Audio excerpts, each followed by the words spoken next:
All right, so today we're going to be replacing the front motor on a WaterBug machine. The first thing you need to do is remove the motor that is currently on the machine. And to do that, you're going to take a 7/16 wrench and just remove these 3 bolts. There's one here, here, and there's one down on the bottom. Once those bolts are removed, you can pull the entire motor off. And to do that, you need to loosen 2 set screws inside of this coupler. Now, you only need to loosen the 2 inside set screws. Those are the screws that are closest to the belt. Those screws are a 9/64 Allen's wrench. So if you attach those and loosen those, spin those counterclockwise,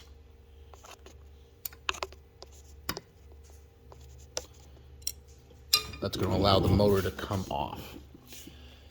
Now, if you just slowly pull the motor and just go back and forth a little bit, it should come off of the shaft. As you can see here, we still have the key on the inside.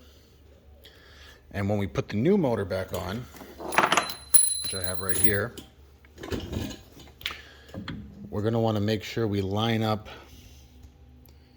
the key inside the motor with the key on the shaft. Now, your motor may not have a key on the shaft. It may only have a key inside the coupler. Just be sure to check your coupler and see if there is a key in there. If there's a key in there, you can remove the key on the machine side. Now, to put it back on, you just line these back up.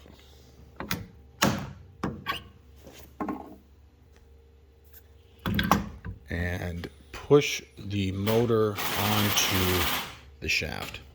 Push it as far as you can push until it won't go any farther.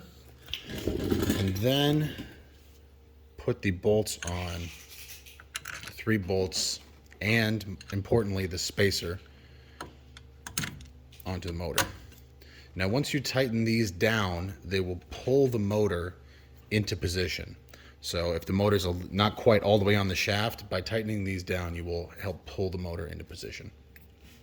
Once all 3 bolts are on, reconnect your motor to the machine and place the cable